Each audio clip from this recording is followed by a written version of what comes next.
शिवलिंग आपको दिख रहे हैं, बहुत ही प्यारे प्यारे सुंदर सुंदर ये सारे शिवलिंग हमारे पास अवेलेबल है। जैसा कि आपको दिख रहे हैं ये सब पारे में बने हुए हैं।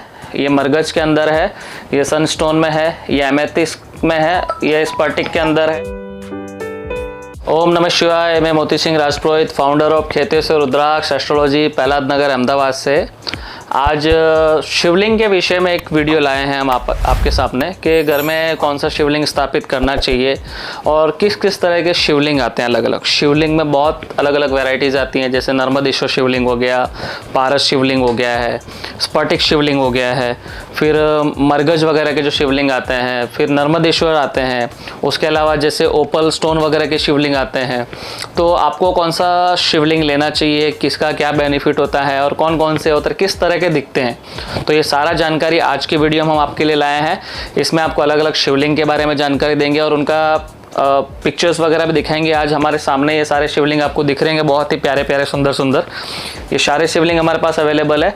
जैसा कि आपको दिख रहे हैं ये सब पारे में बने हुए हैं। ये मरगज के अंदर है, ये सनस्टोन में है, ये एमेथिस्ट में है, ये स्फटिक के अंदर है। उसके अलावा आपको ओपल के अंदर दिख जाएंगे और ये सब नर्मदेश्वर शिवलिंग है। और रुद्राक्ष के अंदर भी एक बहुत ही सुंदर बनाया गया है और ये सारे के सारे पारे में हैं।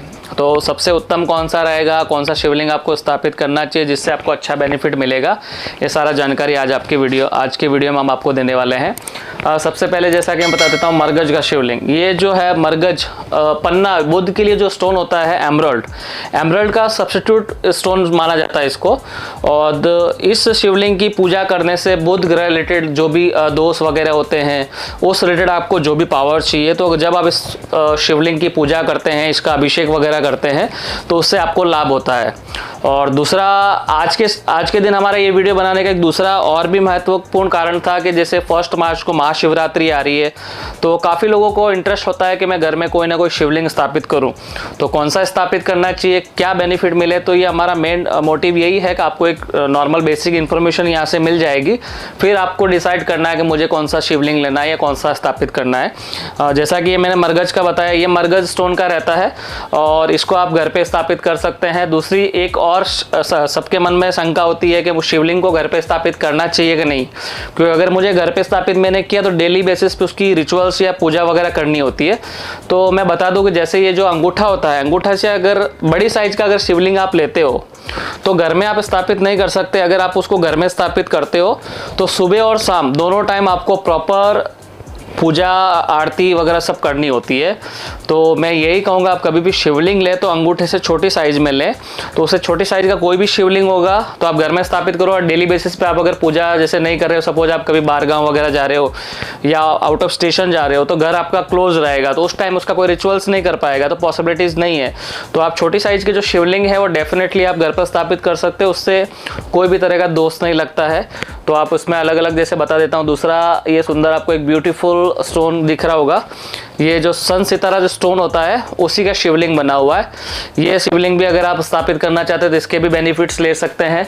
इसके अलावा ये एमेथिस्ट, शनि महाराज का जो ग्रह होता है, नीलम जो स्टोन होता है उसका सब्स्टिट्यूट है ये एमेथिस्ट। जो ब्लू सफायर जिसको बोलते हैं उसका सब्स्टिट्यूट एमेथिस्ट है। एमेथिस्ट को अगर आप सपोज इसका रिचुअल्स वगैरह करते हैं तो शनि महाराज ग्रह रिलेटेड अगर आपको कोई भी दोष वगैरह है तो वो दूर होते हैं और उसमें आपको रिलीफ मिलती है, उसमें आपको बेनिफिट मिलता है।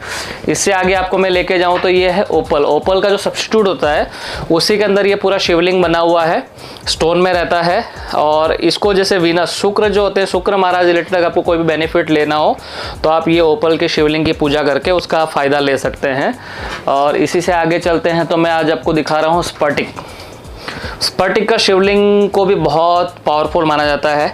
इसके अंदर से काफ़ी अच्छे पॉजिटिव वाइब्स और एनर्जी मिलती है। तो इसका भी आप अभिषेक वगैरह आप घर में करना चाहते हैं शिवलिंग का, तो स्फटिक का शिवलिंग सबसे उत्तम माना जाता है अभिषेक के लिए।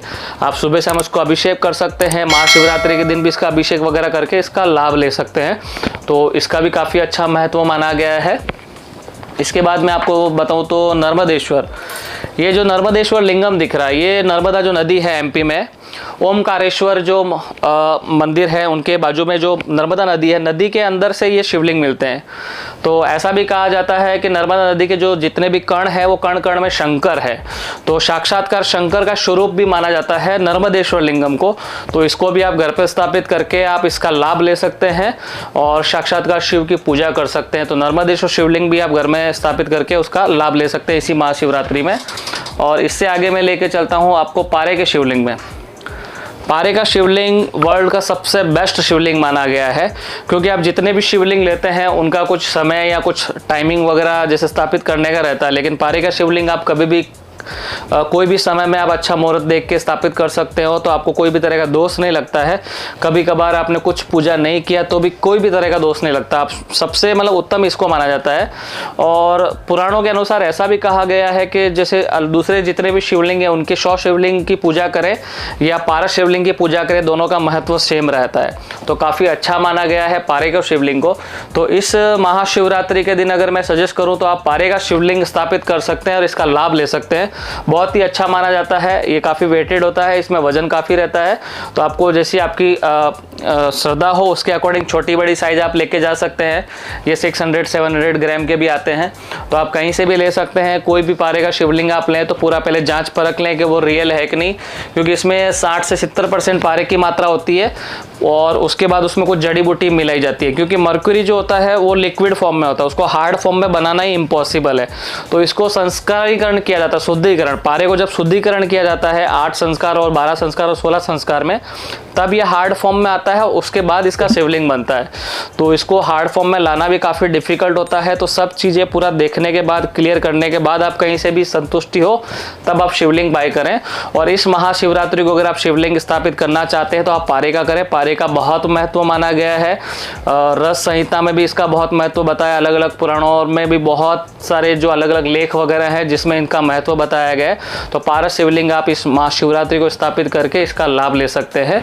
अधिक आपको जानकारी चाहिए कुछ भी, कोई भी शिवलिंग के बारे में, तो आप हमारे व्हाट्सएप नंबर पे कॉल कर सकते हैं जो डिस्क्रिप्शन में दिया हुआ है। और हमारा एड्रेस जो है वो अहमदाबाद में है।